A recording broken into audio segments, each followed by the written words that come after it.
All right, everybody, welcome back to another video here on Financial Friends. Today, we are going to be discussing 5 tips for incoming college students, but exactly what the title said, these tips can be applied to every single person out there, beginner, expert, and anything in between. So without further ado, let's go ahead and dive into these 5 tips.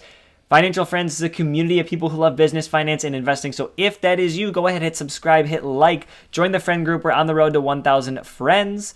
Let's go ahead and dive into my thoughts on this article. So, tips for incoming college students, but really for everyone.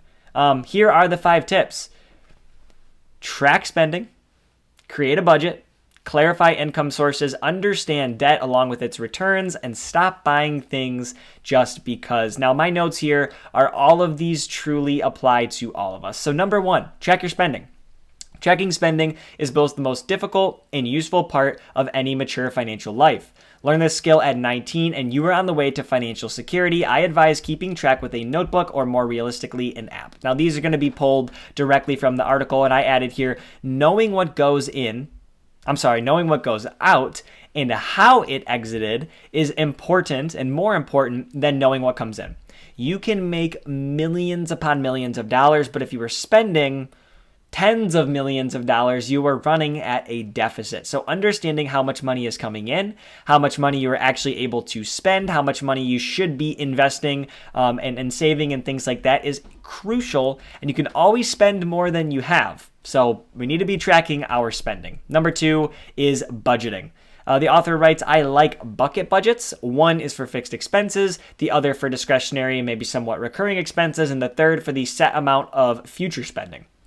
I think that tracking spending, of course, is going to help you determine how much goes where. Maybe you could set some form of automatic number or percentage of your paycheck to be allocated to these specific areas. I am going to be giving examples of all of these, real tangible examples. You could skip ahead. There'll be timestamps down below if you want to check those things out. But this is an extremely important resource. And if you could be disciplined in tracking your spending and budgeting, you can have a very successful financial life. Number 2, clarifying your income sources. This goes right along with budgeting and tracking your spending.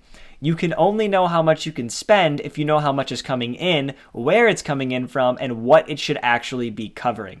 They write, it is extremely important to itemize income sources. Young adults and everybody should know exactly how much college costs or life and which income sources are going to be covering what. This is not a college problem.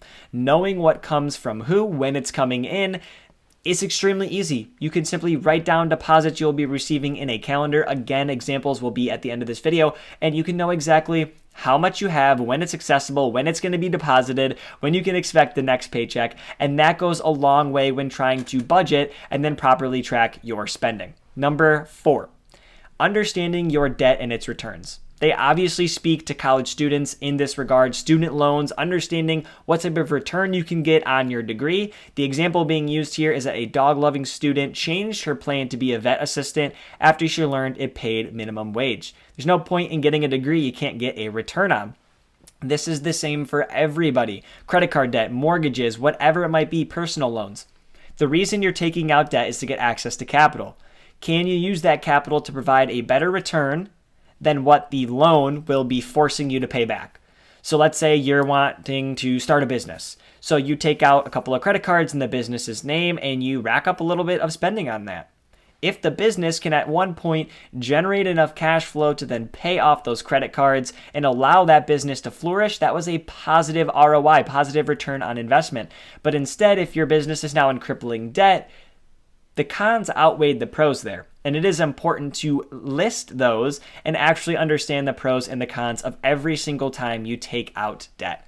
Number 5, stop buying things for no reason. Needs and wants become blurred as humans buy to reward themselves, opt for those bigger brand names, or people just will end up buying what other people are buying. And quite simply, you have to know, will it or will it not add value to your life? There is a massive difference here between something you're buying just because and something you're buying for a specific reason. So let's dive into those tangible examples. The first one here is tracking our spending. It can literally be as simple as this. 8:30 a.m., you buy some Starbucks coffee. 10 a.m., you got some gas. 12, you bought some lunch.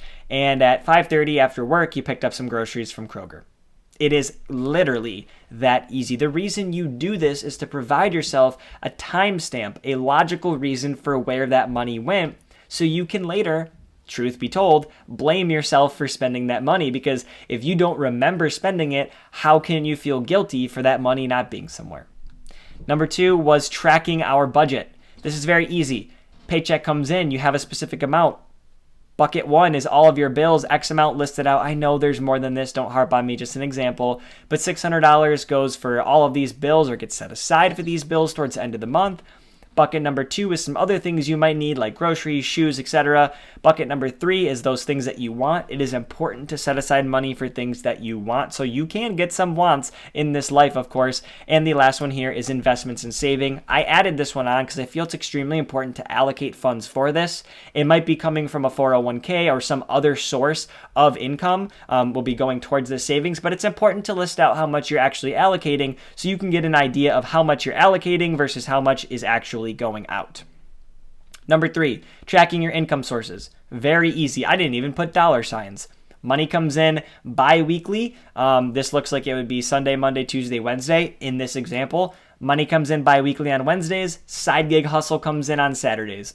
That's it. It's very simple. This could be non-existent. This could be cash being sent from a parent. This could be child support. This could be whatever is your particular circumstances. But the point is we know when money's coming in. And because of the other things like tracking and budgeting, we'll know when it's going out as well. Now, weighing pros and cons of debt. Of course, this can look like whatever you need it to. It could be a conversation with a friend, another individual, another business owner. In this example, we're talking about a $10,000 student loan. The pros, we get access to education and a subsidized loan. The cons, debt's at 7%. We're maybe not getting a guaranteed high-paying job. Maybe we're getting a finance degree with this debt. It's in high demand, but tough to crack a big firm. Maybe it's not even what we want. We're kind of being forced into it from a parent or family member. It's very important to weigh out the pros and cons. This can be done for businesses, for mortgages, for personal loans, for car loans, for anything under the sun. Just weigh your options first. And the last one here, simply seeing, is this purchase of value to me? Does it add value to my life? Am I buying it for a return? Maybe a business iPad or a car so I can get a higher paying job in a further off distance. Whatever it is. And also, is this an impulse decision that I just decided to do this last night? Maybe I should wait 24 to 48 hours and kind of figure it out, right? Maybe think about it a little bit more. So ask ourselves all of these questions. That has been all from me. I hope you enjoyed this video. I hope you took something away from it. If you, the viewer, have any tips, any of these you've done that have worked, that haven't worked, whatever the case is, leave them down below. Go ahead, check out the full article on Bloomberg, also linked down below. Thank you very much for watching this video. I do appreciate it. Hit that thumbs up button if you enjoyed. Subscribe for more content like this, and I will see you all in the next one. Take care.